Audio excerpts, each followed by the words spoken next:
Hi అండి, అందరికీ నమస్కారం. Welcome to my YouTube channel Savuji Krish. నేను ఈ వీడియోలో వచ్చేసరికి మీకు జ్ఞాన సరస్వతి దేవాలయం బాసరా గురించి ఫుల్ డీటెయిల్స్ చెప్పబోతున్నానండి. దాని యొక్క ప్రాముఖ్యత గురించి, అది అక్కడ ఎలా వెలిసింది అనే దాని గురించి, అమ్మవారిని ఎవరు అక్కడ ప్రతిష్ఠించారు అన్న దాని గురించి మొత్తం టోటల్ డీటెయిల్స్ నేను ఈ వీడియోలో చెప్పబోతున్నానండి. తప్పకుండా లాస్ట్ వరకు వినండి. ఇక్కడ వేదవ్యాసుని గుహ కూడా ఉందండి. ఆయన తపస్సు చేసిన గుహ ఉందండి. తప్పకుండా బాసరా వెళ్ళిన వాళ్ళు ఆ గుహను కూడా దర్శించుకోండి. చాలా చిన్నగా ఉంటుందండి, చాలా బాగుంటుందండి. ఎవరైనా లోపలికి వెళ్ళొచ్చు, బయటికి రావచ్చండి. ఇప్పుడు నేను ఆలయం ఎక్కడ ఉంది ఏంటి అనే దాని గురించి చెప్తానండి. నిర్మల్ జిల్లాలోనే కాకుండా రాష్ట్రంలోనే ప్రఖ్యాతి చెందిన ఆలయం జ్ఞాన సరస్వతి ఆలయం. ఇది నిర్మల్ జిల్లా బాసరా మండలం బాసరలో ఉంది. ఈ ఆలయం నిర్మల్ పట్టణానికి 75 కిలోమీటర్ల దూరంలో గోదావరి నది ఒడ్డున ఉంది. హైదరాబాద్కి సుమారు 200 కిలోమీటర్ల దూరంలో ఉంది. భారతదేశంలో ఉన్న ప్రముఖ సరస్వతి దేవాలయాల్లో ఒకటి కాశ్మీర్లో ఉండగా రెండవది బాసరా అండి. బాసరలో జ్ఞాన సరస్వతి అమ్మవారు మహాలక్ష్మి మహాకాళి సమేతులై కొలువు తీరి ఉన్నారు. ఇక్కడి మందిరం చాళుక్యుల కాలంలో నిర్మింపబడింది. ఈ మందిరం సాదాసీదాగా ఎంతో ప్రశాంతమైన వాతావరణంలో ఉంది. దీనికి పురాణ గాథ ఏంటి అనేది ఇప్పుడు చెప్తానండి. బాసర క్షేత్రాన్ని వేదవ్యాసుడు ప్రతిష్ఠించినట్లు స్థల పురాణం చెబుతుంది. కురుక్షేత్ర యుద్ధానంతరం వేదవ్యాసుడు మనశ్శాంతి కోరి తన కుమారుడైన శకునితో దండకారణ్యానికి వచ్చి ఇక్కడ గోదావరి తీరాన ఉన్న ప్రశాంత వాతావరణానికి ముగ్ధుడై ఇక్కడ కుటీరం నిర్మించి తపస్సు చేయడం ప్రారంభించాడు. వేదవ్యాస మహర్షికి జగన్మాత దర్శనమిచ్చి ముగ్గురమ్మలకు ఆలయాన్ని నిర్మించమని ఆదేశించింది.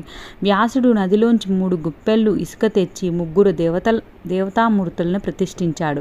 వ్యాసుడు ఇక్కడ కొంతకాలం నివసించాడని తెలుస్తుంది. కనుక అప్పటి నుండి ఈ ఊరు వ్యాసపురి, వ్యాసరా అనబడి తరువాత ఇక్కడ ఉన్న మహారాష్ట్ర ప్రజల ప్రభావం వలన బాసరాగా నామాంతరాన్ని సంతరించుకుంది.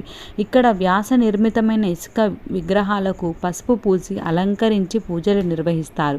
ఈ పసుపును ఒక్క రవ్వంత తినినా అత్యంత జ్ఞానం లభిస్తుందని గాఢంగా విశ్వసిస్తారు. ఆదికవి వాల్మీకి ఇక్కడ సరస్వతీదేవిని ప్రతిష్ఠించి రామాయణం రాశాడని బ్రహ్మాండ పురాణం వివరిస్తుంది.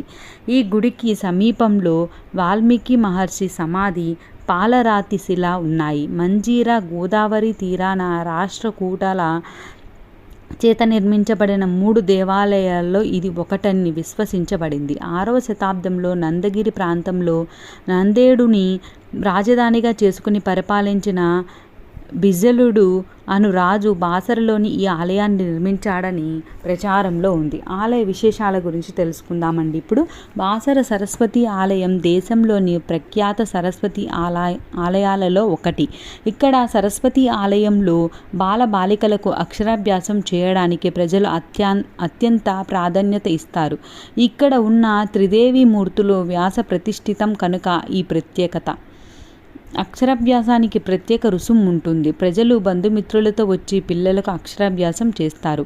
ఆలయ ప్రాంగణంలోని ప్రత్యేక మందిరంలో అక్షరాభ్యాసం జరిపిస్తారు. ఆలయ ప్రాంగణంలోని జ్ఞాన ప్రసన్నాంబ చేతిలో ఉన్న అఖండ జ్యోతికి నూనె పంచడానికి భక్తులు ఆసక్తి ప్రదర్శిస్తారు. ఇది ప్రతినిత్యము ఉదయం 4 గంటలకు సరస్వతీమూర్తికి వైదిక మంత్రోపేతంగా అభిషేక పూజ జరుపుతారు. అనంతరం ఉదయం 7:30 నుంచి అక్షరాభ్యాస పూజలు మొదలై సాయంత్రం 6 గంటల వరకు జరుగుతాయి. ఈ ఆలయానికి ఆంధ్రప్రదేశ్, మహారాష్ట్ర, ఒడిశా, మధ్యప్రదేశ్ వంటి రాష్ట్రాల నుండి అధిక సంఖ్యలో భక్తులు తరలి వస్తుంటారు. ముఖ్యంగా విద్యా ప్రాప్తికై ఇక్కడ చిన్నారులకు అక్షరాభ్యాసం చేయించి దేవికి పలక, బలపం, కాగితం, కలం వంటి కానుకలు సమర్పించే ఆచారం ఉంది. కేశఖండనం, ఉపనయనం, వివాహాలు, భజనలు నిరంతరం జరుగుతూ ఉంటాయండి. అంతేకాకుండా నవరాత్రుల్లో కూడా ప్రత్యేక పూజలు ఉంటాయండి. అశ్విని శుద్ధ పాడ్యమి మొదలు నవమి వరకు జరుగుతాయి. ఉదయం సాయంకాలం ఉపచారములతో వైదిక విధానంలో అమ్మవారికి వైభవంగా పూజలు జరుగుతాయి. శ్రీదేవి భాగవతం, దుర్గా సప్తశతి పారాయణాలు జరుగుతాయి. మహానవమి రోజున చండీ హోమం జరుగుతుంది. విజయదశమి నాడు వైదిక మంత్రాలతో మహాభిషేకం, సుందరమైన అలంకారం, సాయంకాలం పల్లకి సేవ, సెమీ పూజ జరుగుతాయి. ఈ ఉత్సవాల్లో భక్తులు, ఉపాసకులు తమ తమ అభిష్టానుసారం పూజలు చేసుకుంటారు. చాలా బాగుంటుందండి. తప్పకుండా మీరు ఇప్పటి వరకు దర్శనం చేసుకోకపోతే తప్పకుండా బాసర పుణ్యక్షేత్రాన్ని దర్శించండి. మీ పిల్లల్ని కూడా తీసుకొని వెళ్ళండి. అక్కడ అక్షరాభ్యాసం చేయించుకుంటే చాలా మంచిదండి. తప్పకుండా ఆ దేవి దర్శనం చేసుకోండి. అదేవిధంగా తప్పకుండా ఆ గుహ వేద మహర్షి జపం చేసినటువంటి ఆ గుహను కూడా తప్పకుండా దర్శనం చేసుకోండి. Thank you.